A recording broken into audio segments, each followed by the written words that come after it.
N'y voyez rien d'illégal ici, même si en apparence on a l'impression d'avoir devant soi le labo d'Heisenberg. Je suis simplement en train de faire du jus de pomme. Bienvenue dans mon garage, là où je vais m'apprêter à fabriquer mon jus de pomme. Je me suis lancé le défi de fabriquer un jus de pomme fait maison avec mes pommes, mon pommier. Et je me suis souvenu d'une biographie que j'ai lue il y a pas très longtemps de ça, d'un homme qui a révolutionné le monde. Et j'avais envie de vous partager cette histoire parce qu'elle est vraiment importante et je pense que ça peut vous permettre de comprendre certaines choses. Je vous ai réservé une surprise en toute fin de vidéo. Si vous n'êtes toujours pas abonné à cette chaîne YouTube et si cette vidéo vous aura plu, n'oubliez pas de vous abonner. Je vous fais pas plus de mystère, je vous raconte tout de suite cette histoire. Nous sommes en 1975. En Californie. À cette époque, ils ne fumaient pas que des Gauloises, si tu vois ce que je veux dire. À la All One Farm, c'est une communauté spirituelle installée dans une ferme qui ont pour slogan « A place for apple and people to grow », un endroit pour que les pommes et les gens grandissent. Un homme est en train de récolter des pommes. Dans quelques minutes, avec son ami, il décidera du nom de l'entreprise qui révolutionnera le monde pendant plusieurs décennies et deviendra, par ce fait, l'entreprise la plus riche du monde. Paul Reinhold Job, le père de Steve Jobs, a eu plusieurs boulots. Il adorait les vieilles voitures. Juste après son poste de vendeur de voitures, il occupa une drôle de fonction en 1952. Imaginez un gars en train de forcer des serrures et de partir avec la voiture. C'était le job de son père. Il était récupérateur. Il travaillait pour une société de crédit dont le job était de récupérer les voitures des personnes qui n'avaient pas payé leur traite. Il leur confisquait leurs voitures. Ce boulot lui a permis de développer un petit business le soir et le week-end. Il achetait ces véhicules que l'entreprise lui demandait de confisquer. Il les réparait et le revendait. Cette petite entreprise lui permettait d'arrondir les fins de mois. Avec Clara, sa femme, ils ne pouvaient pas avoir d'enfant à cause d'un problème médical. Donc, ils se tournèrent vers l'adoption. L'enfant qu'ils adoptèrent était d'origine syrienne. Cet enfant s'appelle Steven Paul Job. À 7 ans, lors d'une discussion avec une de ses camarades de classe, celle-ci lui dit « Tes parents ne voulaient donc pas de toi ?»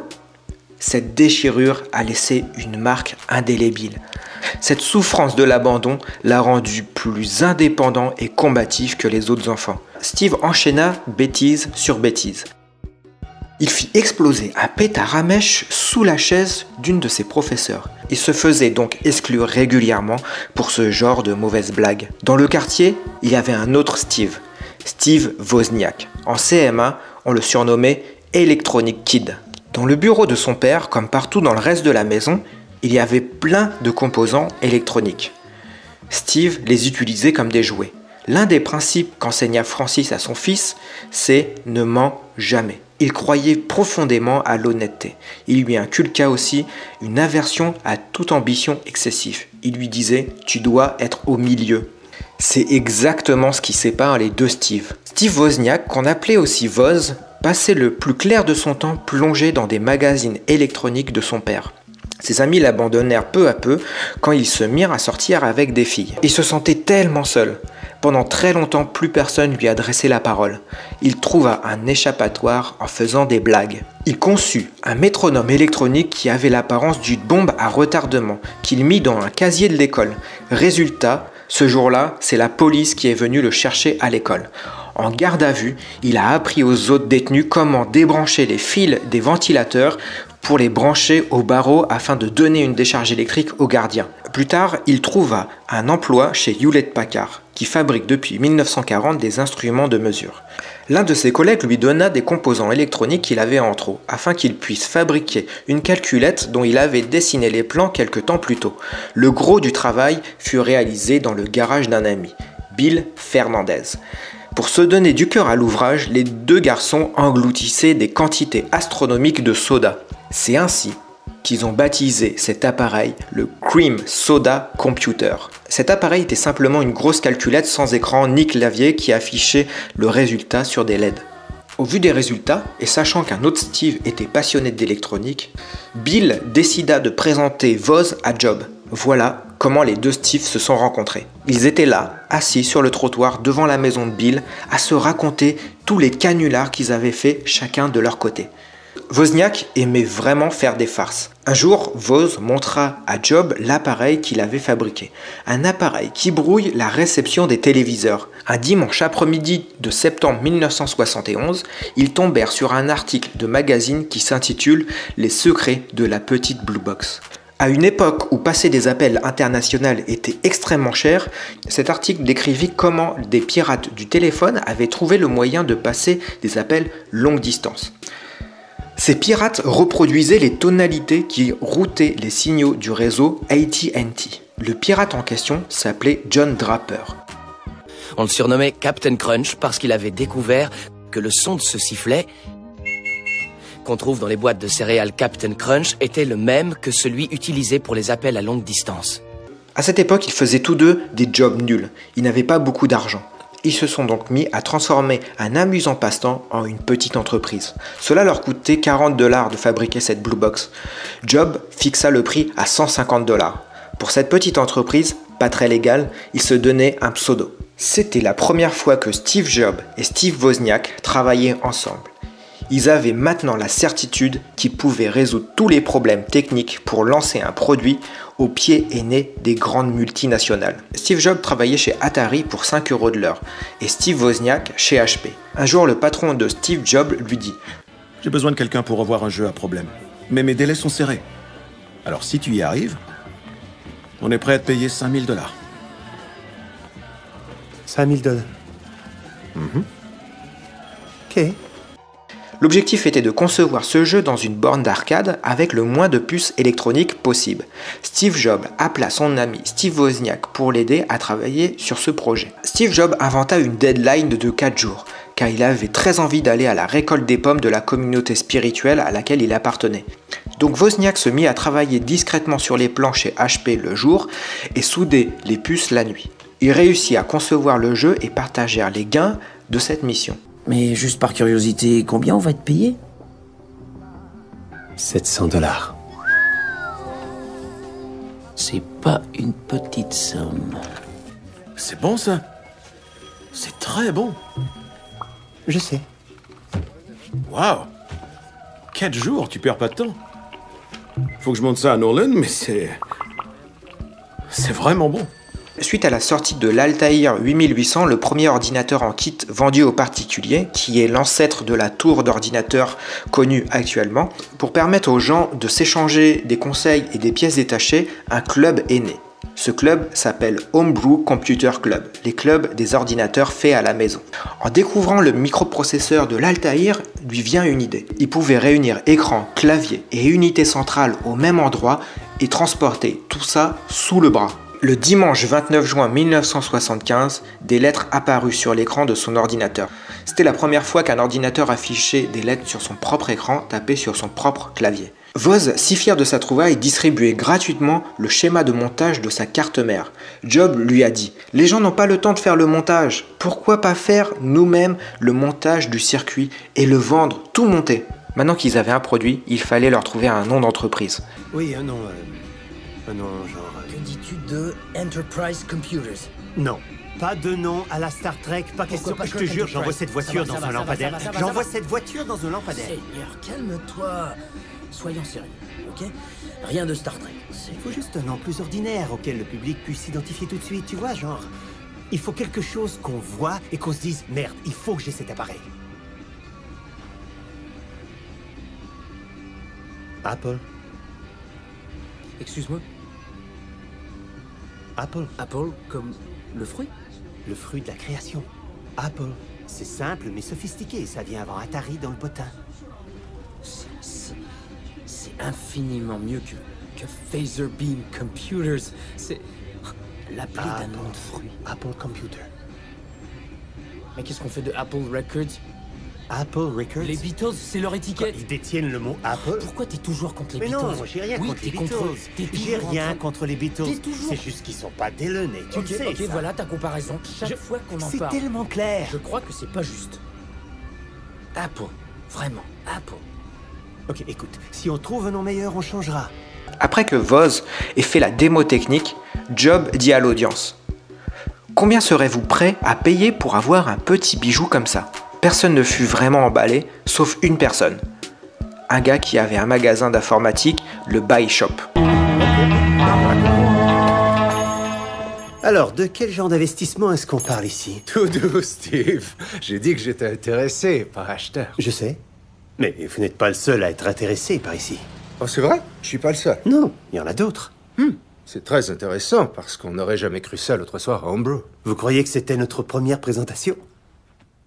On a présenté dans toute la vallée? Ah bon, alors? Vous avez déjà un détaillant? J'ai eu des offres. Écoutez, Paul, mon deuxième prénom est Paul. Ouais, du nom de mon père. Tout c'est Paul. Écoutez, je crois qu'on est pareils tous les deux. On est des hommes d'affaires qui marchons par instinct. Et mon instinct me dit de ne pas vous laisser rater cette belle occasion. Je pense à 400 $ par machine pour 50 unités, payées au complet sur livraison. 400 pour 100 unités, dont un tiers sur commande. Nous ne négocions pas, Steve. Oh, mais oui. Ok. Je paie 450 par machine. 450. À la livraison, rien sur commande. Je sais que c'est exigeant, Steve. Mais c'est un gros profit si vous livrez. Quand je livrerai 500 $ par unité et on est d'accord. D'accord. Vous avez 90 jours. Je vous livre en 60. Wozniak était quelqu'un de très honnête. Il voulait d'abord proposer ce projet à HP, car c'est chez HP que les circuits ont été conçus pendant ses heures de travail.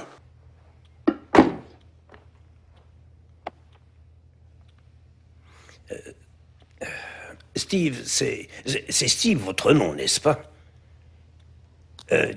Steve, vous dites que ce gadget de votre invention est destiné au grand public. Mais qu'est-ce que vous voulez que le grand public fasse d'un ordinateur?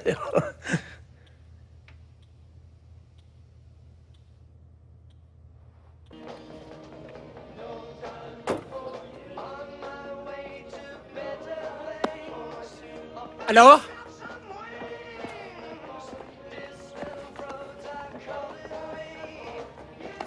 Alors? Ils ont détesté. L'usine d'assemblage était le garage des parents de Steve Jobs. Le service de comptabilité était dans la cuisine. Cet ordinateur n'avait pas d'alimentation, pas de moniteur, pas de boîtier, pas de clavier. Où est le reste? Le reste, tout est là. J'ai commandé 50 ordinateurs. Ça inclut boîtier, clavier, moniteur et alimentation électrique, pas juste des cartes mères. Juste des cartes mères. Attendez, pardon? Mais ces cartes, c'est ce qu'il y a de plus avancé. Ces cartes mères à elles seules, personne fait des circuits de cette qualité. Quoi? Comment osez-vous? Comment osez-vous? Je crois que ce que mon... que ce que mon collègue veut dire, c'est que... vous ne voyez pas les possibilités en ce moment. C'est vrai que cet ordinateur est remarquablement génial, Paul. Pas aux yeux du consommateur. Peut-être que votre consommateur devrait apprendre avant tout à utiliser à faire marcher ça. Vous pensez pas? Écoutez-moi, les gars. Vous m'avez convaincu avec un ordinateur personnel. Ça veut dire un clavier et un moniteur. Ça, c'est une carte mère. Bon, je suis sûr que ça constitue un excellent kit de démarrage, mais la personne ordinaire, le genre de personne qui n'a rien d'un ingénieur ou qui n'est pas dans un club informatique comme vous, n'aura aucune idée de ce que c'est que ce truc-là. L'homme de la rue ne veut pas construire son ordinateur. Il veut juste l'acheter. Il veut le sortir de la boîte, le brancher et le faire marcher. Steve, est-ce que vous m'écoutez? Oui. Ce sont vos cartes mères. Et elles vont se vendre. C'est une promesse que je vous fais. Vous avez vu notre démo à Homebrew. Vous savez ce dont il est capable avec les bons composants. Et d'ailleurs, puisqu'on en parle, tous ces composants, vous les vendez. Alors, démontrez-le aux consommateurs et mettez les composants en vente à part, c'est tout. Vous allez vendre plein de claviers, plein de moniteurs. Ça fera bouger l'inventaire dans l'entrepôt et vous pourrez faire beaucoup plus d'argent. Je me suis fait prendre.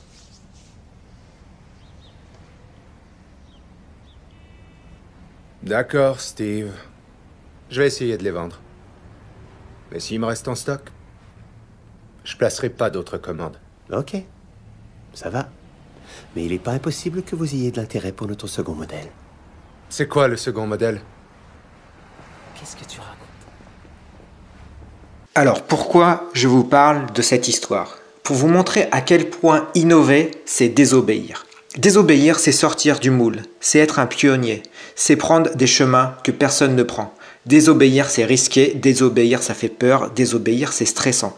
Et forcément, vous allez rencontrer des obstacles, des échecs, des doutes et des remises en question. Si vous voulez innover, mais que vous n'êtes toujours pas satisfait de ce que vous avez, j'ai un message pour vous. Et je sais que parfois on peut avoir des doutes, on peut douter de notre capacité à faire. Et la plupart du temps, en fait, on va remettre la faute sur quelqu'un. On va dire, c'est la faute du temps, il fait trop chaud, il pleut, il fait trop froid, c'est la faute des politiques, c'est la faute de l'économie, c'est la faute de ma communauté, c'est la faute de ma famille qui m'a pas donné la bonne éducation, c'est la faute de mon corps qui ne veut pas rester en bonne santé. C'est la faute de mon entourage, c'est la faute des autres en fait. On repose toujours ça sur les autres. Ce que j'ai envie de dire, c'est en fait si t'as pas ce que tu veux aujourd'hui, c'est principalement de ta faute. Et c'est plutôt une bonne nouvelle. Parce que la seule chose sur laquelle tu peux avoir 100% de contrôle, c'est toi. Je veux dire, tu peux pas avoir 100% de contrôle sur le temps. T'as 0% de contrôle en fait sur le temps. T'as 0% de contrôle sur la politique. T'as 0% de contrôle sur ce qui t'entoure. Par contre, t'as 100% de contrôle sur toi en fait. Et faire ce que tu peux faire malgré les obstacles, faire ce qui est en ton pouvoir, c'est avant tout agir sur toi et pas reposer la faute sur les autres. Pas dire que c'est les autres qui sont à l'origine du fait que tu n'y arrives pas, que tu te mets pas à l'action, que tu fais pas les choses, et finalement c'est que l'action qui compte. Parce que la plupart du temps on a le choix, on a ce putain de choix qui est soit on répond à nos impulsions qui sont pour la plupart la fainéantise, la gourmandise, ça peut être plein de choses en fait.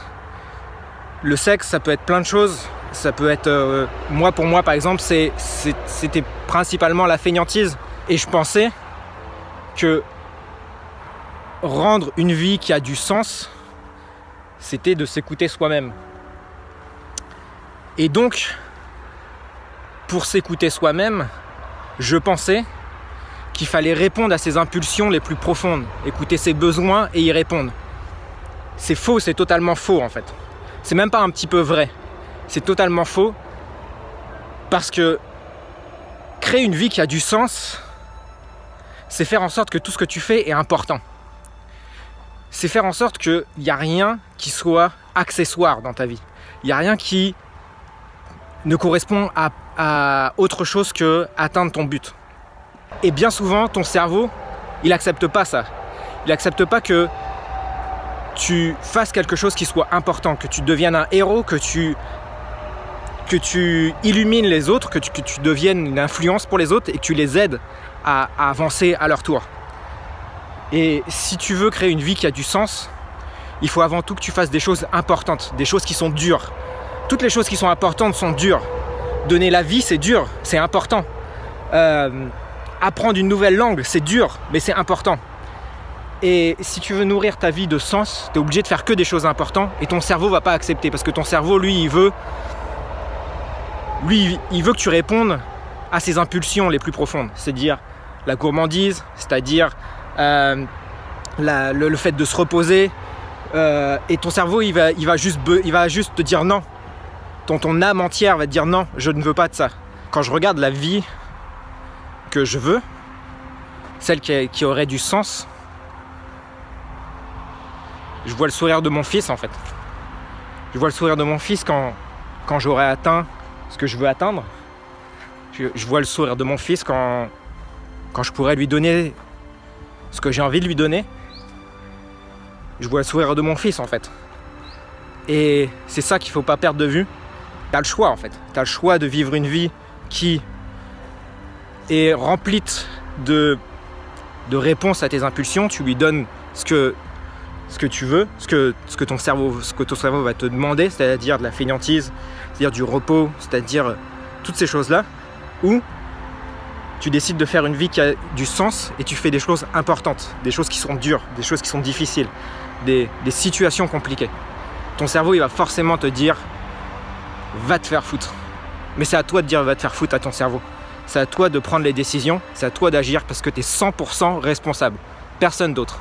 Du coup, tu vas me demander « mais qu'est-ce qui est important ? Qu'est-ce qui est important de faire ?» Dire, il y a 1 million de choses à faire, qu'est-ce qui est important de faire ? Le truc le plus important à faire, finalement, c'est faire les trucs qui te stressent, en fait. Les trucs qui te font peur. Parce que c'est là où il y a, en fait, où il y a un cadeau, en fait. Derrière ta peur, il y a un cadeau. Derrière chaque peur, il y a un cadeau. C'est ta boussole, en fait, la peur.